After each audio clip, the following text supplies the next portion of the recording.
All right, well, I'm going to go ahead and get started, and as other people join us, they'll just roll right in. So, for those of you that don't know me, I'm Abby Donnelly, and I'm going to be your host for Survive Now, Thrive Later, Business Strategies for Surviving and Thriving in Challenging Times. So I'll tell you a little bit about myself. I've been an executive coach for over 20 years, been working with Triad area business owners and executives on the leadership side of succession and exit, and I love developing leaders. So I work mostly with folks that are preparing to take over and run the business profitably and sustainably. And I also work with a lot of folks in their 50s, 60s, and 70s who are ready to transition to a meaningful and rewarding next chapter or next career, whatever the case may be. So today we're going to talk about how to survive and thrive through this very challenging time. I'm going to share some recommendations with you, and I'm going to offer you a lot of questions. The questions are designed to help trigger your thinking. I don't claim to have all the answers. You may have a lot of valuable input to offer, and I hope that you dive in and share some of that during the chat area. So I realize that all of you are in different places in your business. You have different skills, you have different experience, and you're in different situations. Some of your businesses are exploding right now, and some of yours are shut down. So what I'd like to do is share some things with you that I hope will help you make some decisions about your path forward that's best for you. So as you might have gathered from this is my first time using Facebook Live, and I hope that you will engage with me. I'll do my very best to pay attention to the chat area and pull out your ideas or answer your questions. But it's a little bit weird to be talking to a screen of myself, knowing that you can see me, but I can't see you. So before we get started, I'd like to ask you to pull out a pen and a piece of paper. And as I walk through the program today, I'd like for you to challenge yourself by asking, how can what I'm sharing today apply to you? So how can this apply? And what I'm finding is that it's very easy to dismiss all of the input that we're getting, because there's so much uncertainty and there's so much stress that we're taking away.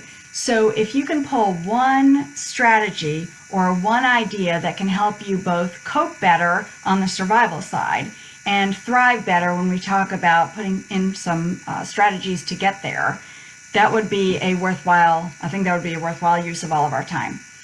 So I've been reflecting a lot on this time. It feels very surreal to me. And it's very hard to believe that just a week or two ago, we were all operating kind of business as usual. And today, many of us are facing some significant disruption in our business and in our lives. So while we don't know when life is going to return to normal, we can only choose how we're going to survive today and position ourselves to thrive when that time comes. So I'd like to start with a reminder, and I know that Jeb Brooks travels a lot and knows airplanes like the back of his hand. And so he is very familiar with this phrase, which is put the oxygen mask on yourself first. So we need to do that at this point. As leaders, we need to be positioning ourselves in a way that we can provide that kind of reassuring leadership. So New York Governor Andrew Cuomo, who's really at the epicenter of all of this right now, says worse than the virus is the fear that we're dealing with. And we need to realize that uncertainty is actually the most damaging to us. In the field of behavioral science and behavioral finance, which I was reading about in Spartan Planning's recent newsletter, they're a financial services firm in Greensboro, there's wide agreement that our stress actually peaks when our uncertainty is at the highest. So what that means is that when we're facing uncertainty, it's often far worse than knowing with absolute certainty about a negative outcome. So what we're dealing with right now is really the most difficult. There's so much uncertainty around us. So for leaders, making a decision could be better for you and your business than not making one at all. And if you make a decision and you get new information, well, it just gives you an opportunity to make a new decision. So right now, with the massive amount of uncertainty that we're facing, and all of us trying to get some more certainty, The problem is that we're bombarded with so much information and we're trying to figure it out and sort it out. The $2 trillion package that just came out, I think, is 800 and something pages long. And all of us are trying to figure out how we can make best decisions for our business and for our families. So I'd like to begin with a few survival strategies. The first one is you need to lead. Okay, this kind of leadership can feel really uncomfortable. I get that. So the first thing to do is to get yourself grounded. If we can't get ourselves grounded, we can't lead effectively. If we're swirling and overwhelmed, that's contagious, and our folks are going to recognize that and experience that and sense it from us. So we've got to get grounded first. A way to do that I think can be very helpful is to first acknowledge to yourself and then to share with someone who you trust and know well exactly what you're feeling, exactly what's happening. So, you might say, gosh, these are really difficult times. And the truth is, these are really difficult times. And what we're facing right now is absolutely unprecedented. So it's not normal. And it is normal to be worried. It's normal to be uncertain. It's normal to be concerned and fearful. And there might be a whole bunch of other emotions that are coming out as well. You might be angry or frustrated, and we could go through quite a bit of those. So that's normal. And it's okay to acknowledge that, and it's okay to communicate that to some trusted people. Maybe it's a colleague of yours, maybe it's a family member. But I'd start there because we have to get grounded. Once we're grounded, then we can start to look outward into our organization. So the next piece, the next survival strategy, is to provide frequent, proactive, drumbeat, and clear communications. And look at it through the lens of what do your customers need and what do your employees need? When there's so much uncertainty and so much fear that we're dealing with, your employees are going to be looking to you for reassurance. And even though you might not have the answers yourself, you've got to be able to provide them with some level of reassurance. I read a Harvard Business Review article recently called How to Reassure Your Team When the News is Scary. And the author is Allison Shapira. And she says that you can confidently express doubt or uncertainty while still maintaining authority. And she gives some examples of some phrases you might use that I really like. She says, you might say, reports are still coming in, but what we understand so far is. So even if you don't have any new news to report, your employees and your customers need to understand that you are actively following the issue. You might say something like, I know many of you may be concerned, and then you can finish that sentence with something that they're concerned about and what you're going to do about it. You certainly can acknowledge the challenges for the business and the challenges for each of them. A lot of your folks may be working from home right now, and they have their kids at home, and they're trying to figure out how do they juggle work, how do they juggle the homeschooling. Some of your folks may have taken some pay cuts. Some of them may be out of work right now because you don't have the work for them. So acknowledge those challenges. You can share with them what you know and what you don't know. You can share your business priorities and the focus areas to keep your business moving forward. You can also talk about how you're going to support them in this challenging time, and we'll talk about a few examples of that as we go. And certainly, you can share with them what you need from them now, and tangible action steps can be very helpful during a time of stress and uncertainty.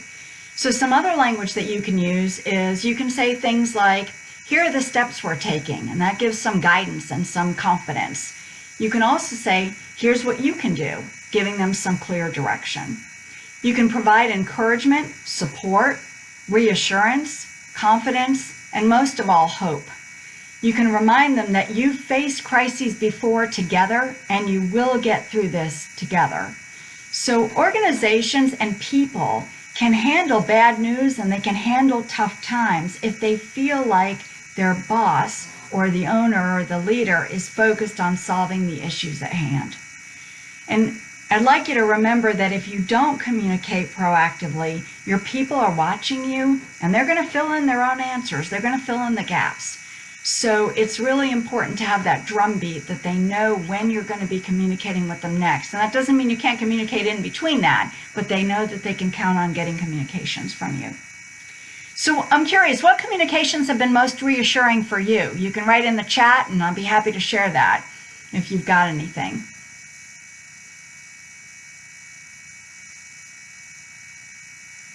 Okay, so the next survival strategy is to do a cash analysis. Now, I want to make clear I am not a CPA.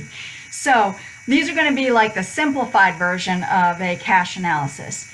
And what I would suggest that you do is assess your cash position and look at what are your absolute bare bone needs. So identify how much runway do you have before you run too low or out of cash. And look at what cash it will take to meet your minimum needs and where you can get creative about cutting cash outlays. And then also, where can you look at some cash inflows and take action on those? Now, it's a simple thing to say, it's much harder to do, and we'll talk about some examples when we get into some of the other survival strategies of some things that you can do. The other thing that I would suggest is that you investigate all the options that are available in this new $2 trillion stimulus package. I have not dived into that, but there's a lot coming across email and a lot available on the internet as folks are learning more about it. I listened to one of the Chambers calls that was on yesterday or the day before that talked about the stimulus package, and even the bankers that were on the phone, First Bank and Bank of America, even those experts were saying that we still have a lot to learn. So it's early, but I would encourage you to look into that and research it to find out what your company might be eligible for. So the fourth survival strategy is to leverage your assets. And I would suggest you start with an inventory of assets. And what I'm thinking about with assets are things like, what are the people and the skills that you have? What equipment, materials, space, those are all things that I consider as assets. So a simple place to start with all this as you're inventorying your assets is to challenge everything that you're doing.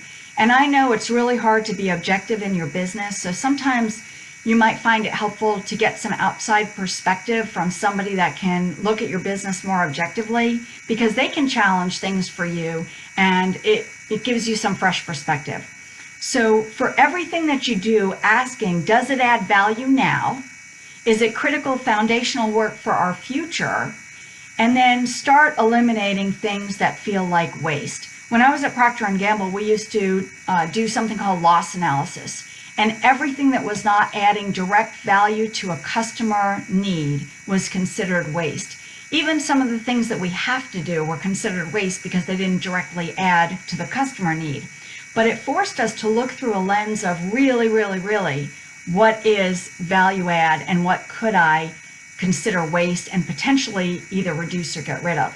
Now, you don't want to get rid of things that are going to help you thrive after this is over, but it's taking that eye toward what you've been doing that no longer adds value and very simply stop it. When I look at people and skills, I want to throw some ideas at you there. Now, labor is often a company's biggest expense, so there's the potential there to cut things. To cut, hours or people. So a couple of different ideas I want to toss at you is, could you go to a 3.5 or a 4-day work week, and that might reduce your cash outlay by 20% or more? Could you reduce your hours of operation? Certainly if you're a retail operation, this may be a little bit easier for you to do, but reduce your hours of operation so it matches the customer demand. Now that may be a little tricky with a 6-foot radius in between us and anybody else. You may have to pace people as they're shopping. Could you offer part-time work to some of your employees? Could you pause your retirement contributions? Could you offer unpaid leave to some folks that you can live without short-term but you want back long-term, and maybe they can take a sabbatical? Could you reduce pay in tiering levels? And what I mean by that is that you might reduce pay for folks by 10% that are at the top of the company, 5% at the middle of the company, and maybe 0 or 1% for folks that are your lowest paid employees, so that they're not bearing the brunt of that burden. So those are some ideas, but I want to challenge you to get a little bit more creative. So here are some things that we've done in different companies that I've worked with, and maybe they'll work for some of yours as well. So you have people and you have skills, but maybe you're not able to utilize them as fully right now. So the question would be, what companies are begging for similar skills during this unique time?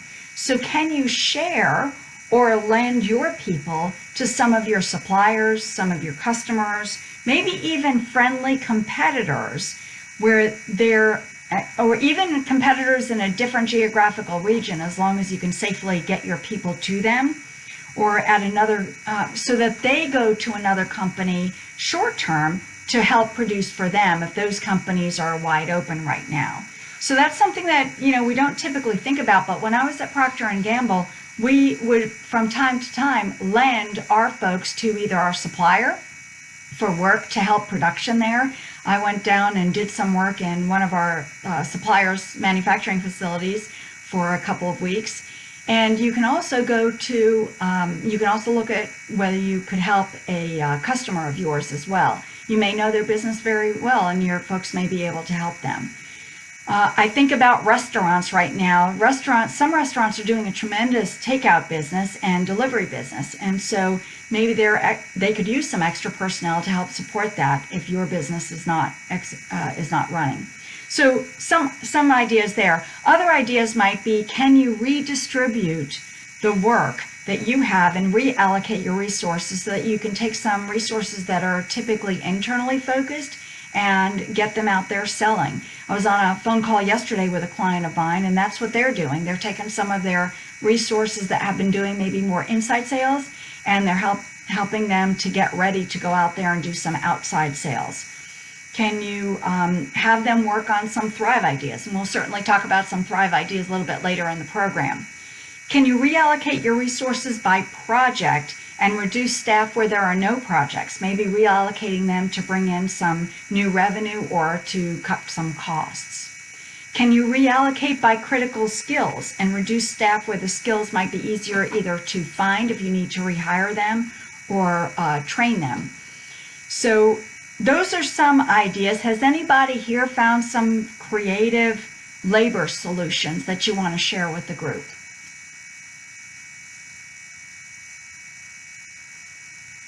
All right, well, you can type them in if you do, and I'll share them.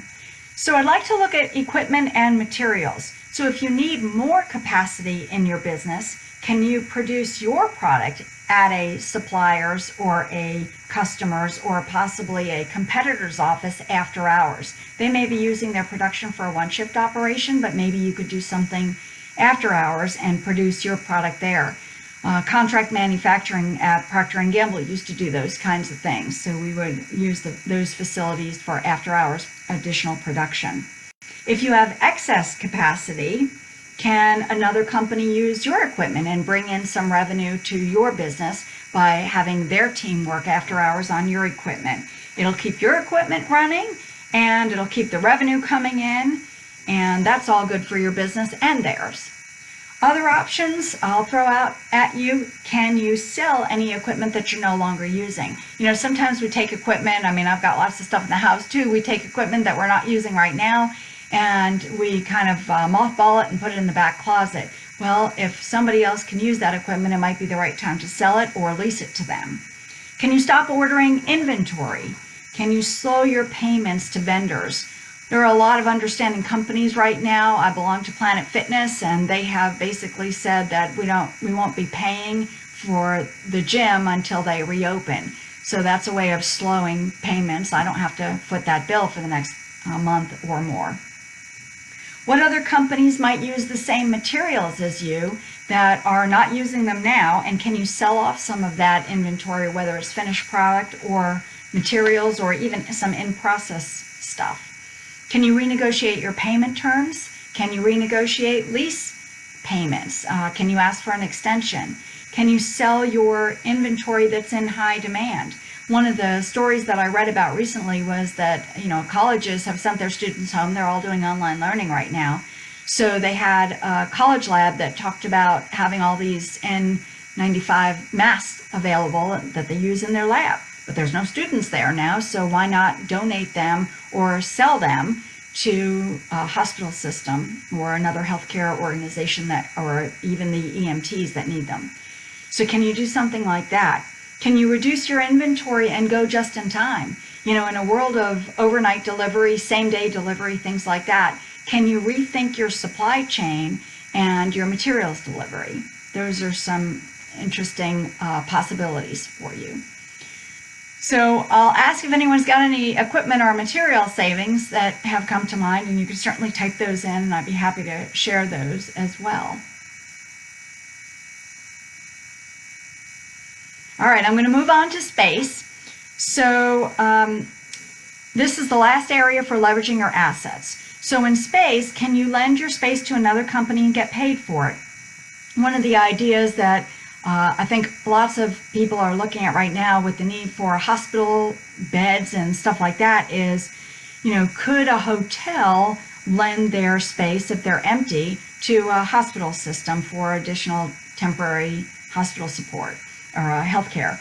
Could you repurpose your kitchen into a volunteer kitchen for preparing food for those that are out of work? If there's a nonprofit that's doing that kind of work, or a for-profit that's doing that as a give back to the community.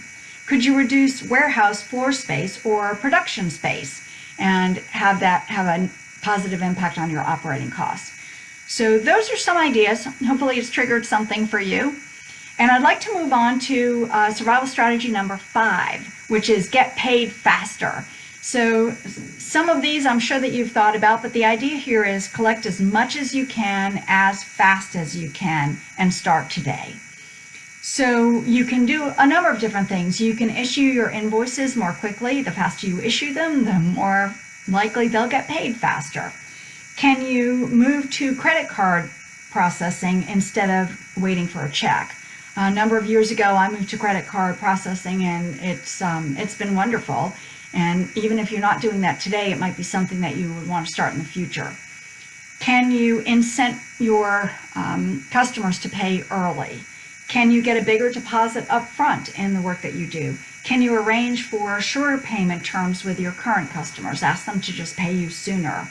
Can you consolidate some of your loans to get a better interest rate?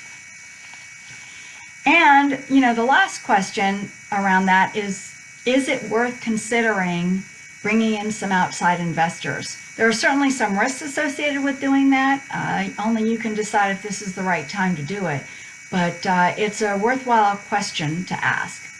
So if you've got any ideas on other ways that you can get paid faster, type them in and we'll share them with everybody. All right, so the last piece that I want to cover is, are there other resources that you can pull in to help you drive revenue? So one of the ideas that came to mind is, you know, many of us have previous employees that we've worked with that have left on good terms. And if you've got sales professionals that have left on good terms, and maybe they're out of work right now or are looking to increase their income because maybe their pay has been cut as well and they have a little bit of time on their hands, maybe they could do some selling for you on a pure commission basis, which is a win-win. If you've got operations folks, could they do some contract work for you, you know, or even some distribution work that you need done? So those are some ideas. Now, obviously, a lot of folks are having to do some layoffs right now. I read this morning that there's $6 million unemployment claims. And so that's a massive number of people that are out of work. If you must do a layoff, I want to give you a couple of things to think about as you're preparing for this. First is recognize that as a leader, it is going to be gut-wrenching. It's going to be extremely difficult to do. Your employees have been, you know, good employees. They've been loyal. They're hard workers, and nobody anticipated what we are now dealing with. So as you think about how to move forward in it, what I would offer to you is to define how many people and who you absolutely need, bare bones, in order to produce. So you might think about what are the criteria that you can list to help you figure out who are the right people to keep. So do they have specific skills or experience that are critical to your business today and in the future? Do they have specific competencies? Do they have relationships with customers that are really important, especially in this time of great uncertainty? And if your business is project driven, you might think about your staffing in terms of project teams. And if a team has a project, then they've got plenty of work to do. If a team doesn't have a project, then maybe they can be either laid off or furloughed, either one of those. Then define how many and who you need to recover quickly, because this will not last forever. I know we don't know when it's going to end, but we know it won't last forever. So how do you set things up so that you either keep those folks engaged and on your payroll, or you are prepared to bring them back when you need them, and they're prepared to come back? So be careful in this time not to make any promises that you can't keep. You know, we all want to say, hey, I'm going to bring you back, quickly, 2 weeks, something like that. That's my best guess, but be really careful that you don't make promises you can't keep. Keep in touch with the folks that are either on furlough or laid off, and keep them apprised of what's happening. They need to know that you're out there and that you want them back. Now, if your business is running wide open and layoffs are not a concern for you, then one of the things that you might want to think about is ways of supporting your folks. I talked to a friend of mine that's in a hospital system, and she's a former client as well, and I checked in on her this week, and she said that they've been working 35 days straight. So folks that are working that kind of having that kind of a workload, some of the things that you might do that can help them is offering them some food delivery. Plenty of restaurants will take food to their home or to the workplace. Maybe doing laundry pickup. I was reading the list of essential businesses, and laundry is one of them. So dry cleaning and even a laundromat type business where they'll do the laundry for you could feel like a huge help to somebody that's been working 7 days a week for many weeks in a row. Things like that can help people know that you care. So I'll close the survival piece of this with an offer to you to remember that you do not have to do this alone.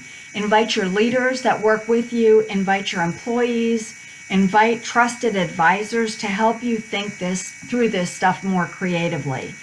If you're inviting people that work with you or for you, it can be an incredible development opportunity for them. And we'll talk a little bit more about that when we get to the Thrive piece.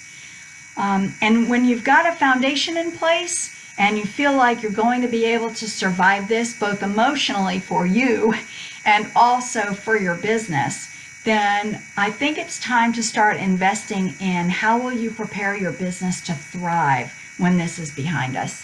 And this will be behind us. So what can you do now to prepare yourself for that future? I'm going to take you through a couple of different categories today. The first is driving profitable revenue. I'll give you some ideas on that you can consider.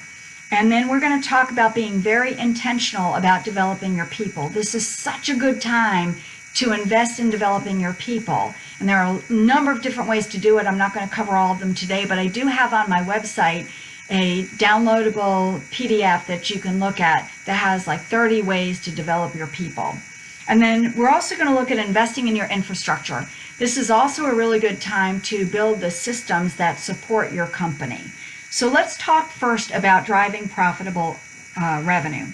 So I think it's valuable to pull your team together. I mentioned before that I think it can be really useful development opportunity for them, but also it's a way of engaging them. It's a way of having them help much more maybe than you were thinking they would be interested in.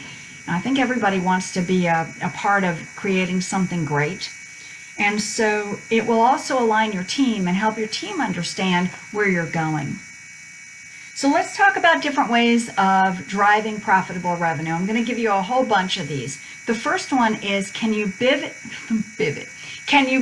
your business to meet a global, national, regional, or local urgent need? And there are a lot of urgent needs out there. So can you sell something with faster service? My husband Jim and I went out over the last couple of days and tried to get a pickup of groceries at Harris Teeter. And good for Harris Teeter, they are wide open, they're busy. There was not a single available slot to pick up groceries for the 6 or 7 days in advance that you could sign up online for that. So could an Uber driver pivot and go pick up groceries for you. If they're going to be going to the grocery store anyway, then maybe that's a service that they can provide. If you make robots, can you pivot and make ventilators? Can a t-shirt factory make face masks? Tech companies are using, like Apple and Google, are using their computing power to crunch data and search for a cure. That's a great pivot. GM, I think, is being asked to make ventilators as well. And Fainting Goat Distillery, which is in downtown Greensboro, I believe is making hand sanitizer. So those are examples of ways to pivot. Can your company pivot to meet a global and national or even a local urgent need? Second thing around driving profitable revenue is, can you offer a product or service that's become a recent need? So there are legions of employees now that are working from home.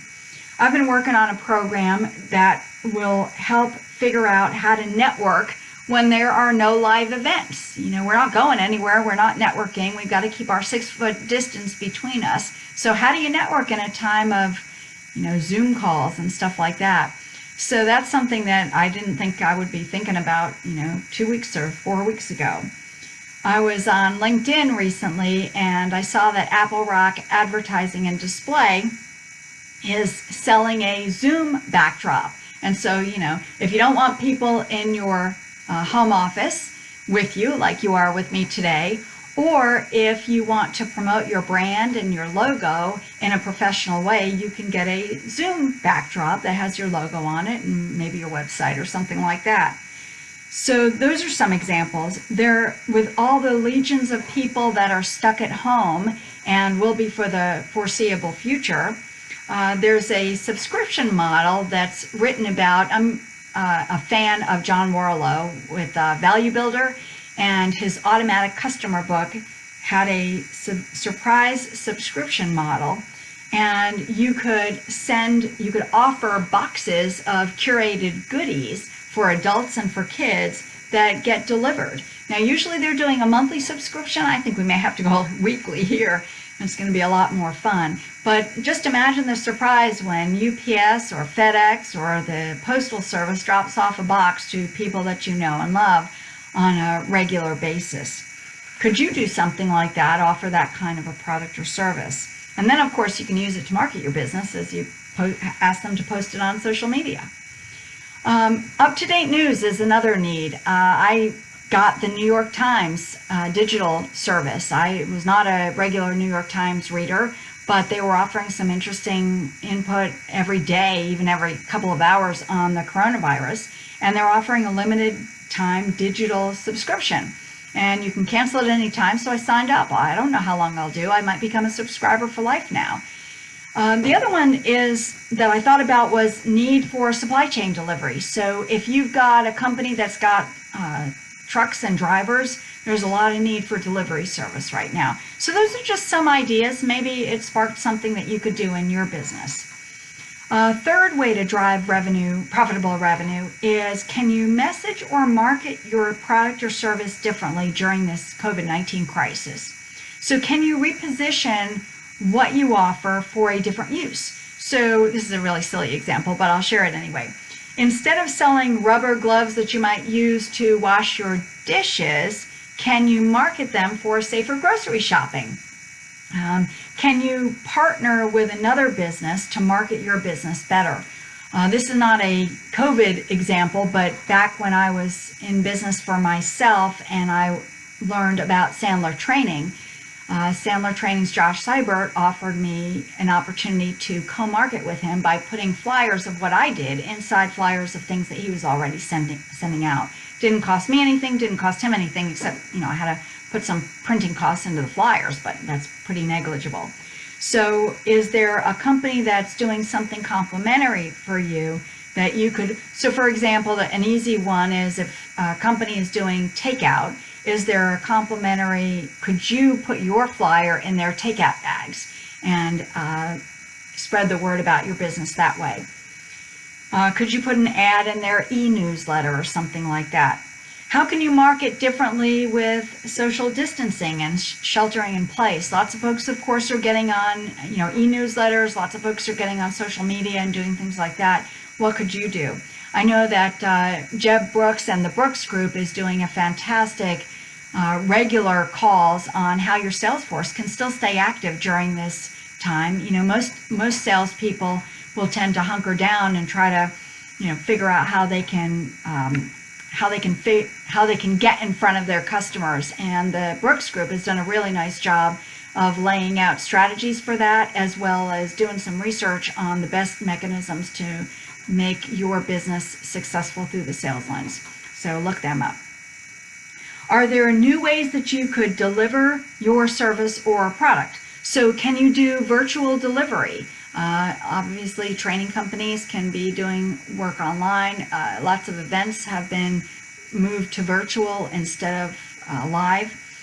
One of the things that I really liked was I was reading the News and Record the other day, and I saw that Randolph County's library is offering video and book pickup. So you can put your order in and they'll bring the books to the door and have some touch-free delivery for you. I thought that was great, especially since you can get movies and books at the library. Can you develop an online subscription platform for content that would be really valuable to your industry? Maybe you are an expert in something and you can bring that industry knowledge to others in the industry online. Starmount, we're members of Starmount Country Club, and they started a pretty comprehensive takeout service. They also have a food market, and that's something that they didn't used to offer before. I think they've always offered takeout, not at this level, but a food market. So next idea is, can you help your customers establish some new habits of routinely working with you? So a model called the replenishment model, an idea that came to mind for me is Friday night automatic pizza delivery. So can you offer something that is a little bit consumable, or it could be consumable content or consumable really like food, or things that you might make up, stuff like that.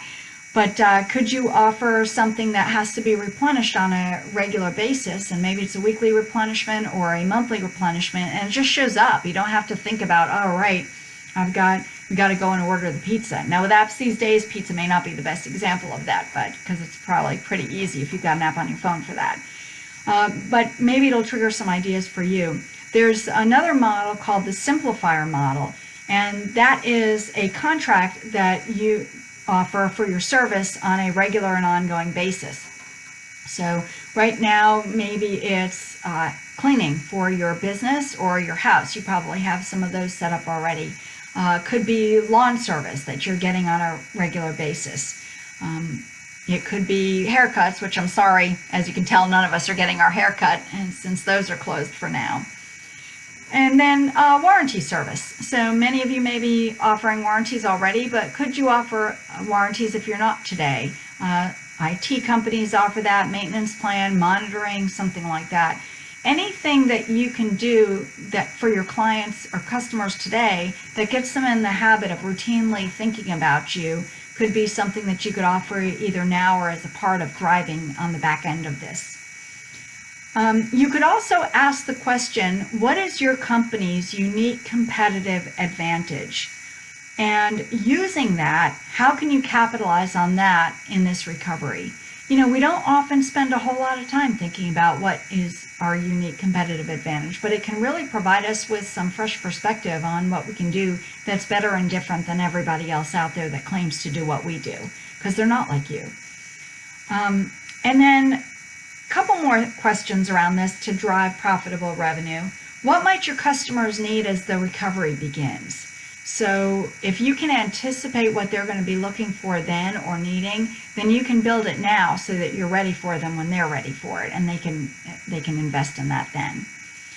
And then the last question I'll ask you on driving profitable revenue is, what would you do if you were starting your company from scratch? What would that trigger for you? How would you be starting it today? And if you come up with some interesting ideas, can you implement those now? When we've been in business for 5 years or 20 years or 40 years, we kind of think about our business as this is how it is. But if we have to step back and say, well, if I were starting this company tomorrow or today, what would I implement differently? What would I do differently? And it might give you some fresh perspective. So those are the pieces around driving profitable revenue. I want to move now to investing in your people. This is such a good opportunity to invest in developing your people. You've got to be intentional about it, though. This isn't just about throwing them out there and into some training. I mean, training is fine, but it's not the only way to develop your people. And if you invest in developing your people now to help build your business to be able to thrive in the future, then it's certainly going to help with retention in addition to that, because you have continued to invest in them. So let's talk about a couple of different things that you can do there. One is be deliberate in assigning them work that's going to give them specific experience that they need or a specific skill building opportunity. So instead of just having them tag along with you, have them do some pre-work. If they're going to come to a meeting with you, maybe it's with a customer of yours, or maybe it's with the bank. If they're going to come to a meeting with you, then ask them in advance to do some pre-work to prepare for that meeting and to get their thought process. And you might give them some help on how to think about that meeting that's going to be coming up. And then ask them to come back to you before the meeting and share with you what they have thought through and how they would plan to handle that meeting. Then you can give them a little bit of coaching on the before they go to the meeting with you. And then you can decide what role you want them to play in the meeting. Maybe you give them actually a role in the meeting, and then coach them afterwards on how they did and how they used the pre-work that you coached them through to have a successful experience there. That's going to be far better than just sitting and watching you while you do the meeting. So things like that, where you give them a specific experience, but you give it to them in a context where they can learn from it by giving them some pre-work or some debrief on the back end, and then giving them something to go do so that they get that firsthand experience. Some other things that you can do right now is you can cross-train some key employees for some new responsibilities. You can cross-train them for some of your responsibilities that you want to delegate to them. This would be a good time to do that, or could be a good time to do that. You can sign them up for some online training that you think would be really valuable for them to learn. If they are working from home, this might be a good time for them to do that. And then if it's valuable training for others beyond them, ask them to prepare training that either will supplement the online training that they had or will be the training that they will give to your employees. One of the best ways to learn something is to be expected to train somebody else on it, because you have to be able to know it back like the back of your hand and then anticipate questions that people are going to have. Other things that you might do during this time is read a book together. So if you do decide to read a book together, you can set a regular Zoom meeting or Microsoft Teams or something like that, where you can talk about the book. You can do it by a chapter at a time or something along those lines. You can also listen to a podcast together. You can set it up via Zoom, or you can each listen to it separately and then discuss it via Zoom. Other things that you might do, obviously I'm a fan of coaching. I'm a coach, so if you can invest in some coaching right now for some key leaders that you think will benefit from that added attention, and give them a focus area on the development that you specifically want them to get out of it, that can be a good investment. You can also get them working on some innovations. So have them create some ideas to become more productive, to reduce costs, to eliminate waste, or even to connect with customers. There's a whole bunch of work that we've got going on in the business that they can go do that would be a value add. You can also delegate some work to a small project team and hold them accountable for some creative solutions. And give somebody some new leadership role. It could be a leadership role to manage a small team. It could be to manage a small project, something like that. You can recruit new talent. So some of the folks that you may have been looking for a long time may be either out of work or maybe looking to go somewhere where they believe that the business recovery is going to be faster. So if you've been having a hard time hiring some particular skill sets, this could be a good time to go find them. Other development opportunities is this could be a very good time also to eliminate some poor performers that maybe you've been keeping around longer than you should, or some people that are good folks, good performers, but may not be able to grow with you as you prepare for thriving. So some things to think about in terms of developing your people. The last piece I want to talk about is in thriving is investing in your infrastructure. So your systems are the foundation for a healthy recovery. With strong systems and strong people, you can recover so much faster and so much stronger. So ask really what are the projects that you've been putting off. This could be a perfect time to get those projects started. And of course, you can use the people that you have to develop them in working on those projects. Also, should you institute some new systems for operating your business virtually? You know, many of us have had to figure out how do we operate virtually because we have the stay-at-home order and we want to protect our family and friends and coworkers from getting sick. So if you've had to figure that out, are there some things you might want to keep from that will make your business stronger? Another thing that you can do is flowchart your business from the moment that your marketing engine starts, marketing, prospecting, sales, all the way through your business to distribution if it's a product or delivery if it's a service. And in doing so, identify points where you can make improvements for the customer, places that you can shore up that maybe haven't been working as well as you had hoped they would work or had planned for them to work. Will they give you some profit margin improvements? So if you look for a lens for your customer and your people, that could be a powerful tool to help you to go through that. Also, this is a good time to document the systems that you've been using.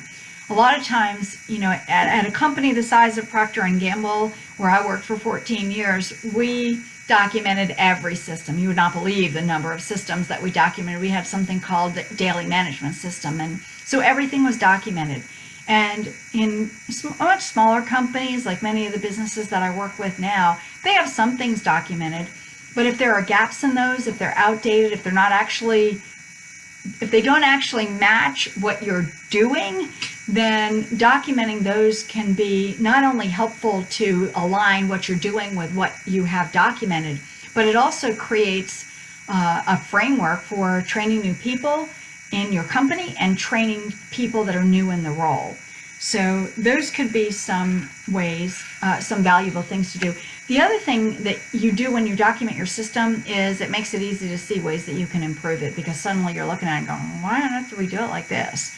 And if you get some people involved in it that have not been working in that system, they can offer some really fresh perspective that can help you look at those systems and those documentations through fresh eyes. The last piece around Thrive that I will offer to you is this a good buying opportunity? You know, many business owners are looking to grow their business, and given where we are, what companies have you had your eye on? Could this be a good opportunity for you to reach out to them? They may see it as a saving grace. They may see it as, you know, I think about the baby boomers right now that are turning, the front edge of the baby boomers, I think, are turning 73 or so this year. And I can imagine, I don't know this for sure, but I can imagine that many of them are starting to wonder how much more of this do they want to go through. They've lived through the Great Recession of 2007-8. They have lived through the recession in early 2000, and maybe others if they've been in business more than 20 years. So they may be thinking, how can I sell my company? And it could be a good buying opportunity for you. You might be able to get a better price, or you might be able to get some resources that you've been looking for. Certainly if it's a strategic buy, it could inform your supply chain. If you're buying a business that feeds your business and it's doing well, then that could be a good opportunity for you. It also can provide some much needed and much appreciated income for the seller. It can provide a powerful legacy opportunity if they feel good about you, which they wouldn't sell to you theoretically if they didn't. And a good opportunity for that owner and their team to become a part of a bigger and more exciting business. So those are the Thrive strategies. I'll come back and kind of summarize what we've talked through. Hopefully you've had your pen and paper out and you've been taking some notes on something that you're going to be able to do on the Thrive side as well as on the Survive side. So what we've covered so far is to survive, you need to lead. You need to make sure that your folks and your employees and your customers know that you are working diligently on this and that you are instilling confidence in the business and in them. You need to have a frequent, proactive drumbeat of communications. I recommend doing a cash analysis and investigating the stimulus package. Look at leveraging all of your assets, your people and the skills that they bring, the experience that they have, materials and equipment, space, any assets that you have, and there may be others beyond that I didn't talk about. Think about ways to get paid faster. We talked about a number of those. And then invite others in to help. Getting some fresh perspective is useful. I'll take this moment to pause and say that if you go to my website, leadershiplegacygroup.com/free-tools, I'm offering 20-minute free coaching sessions. If I can help you as a sounding board, fresh perspective, please feel free to do that. I've got slots up over the next couple weeks, and I'll keep this going through the next month for sure. And then when we talked about Thrive, we talked about creative ways to drive profitable revenue. We talked about being very intentional in this time about developing your people.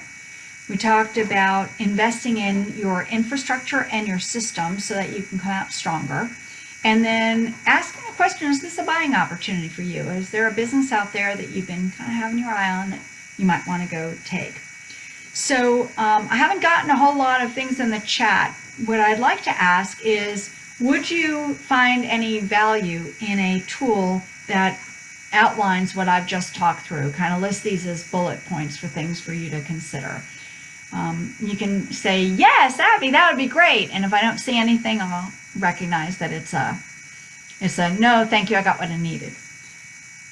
So in the time that we've got left, I would love if you have one thing that you documented that you are going to do either on the Survive or Thrive side. I'd love for you to type that in, and I'll be happy to share it with everyone. I think you can all see that. And then I will wrap us up.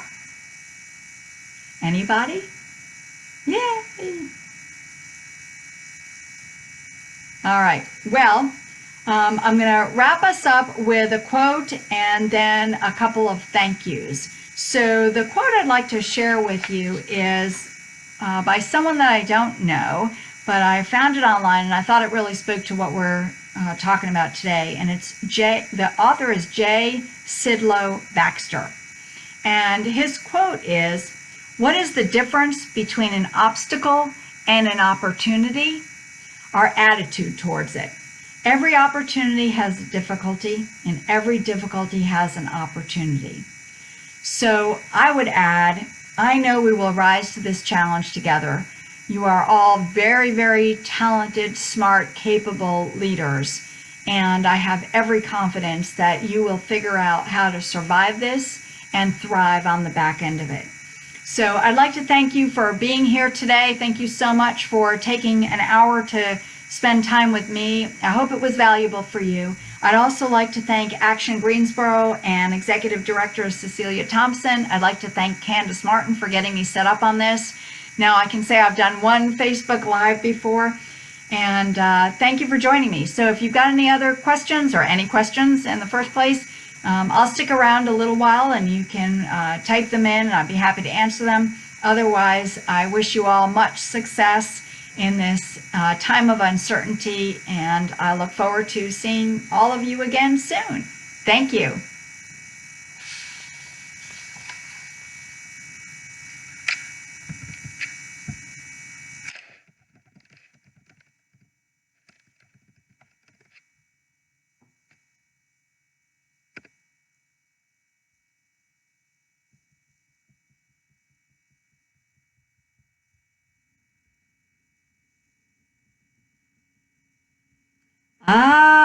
I see I have to scroll down to see what you're all saying. Okay, thank you.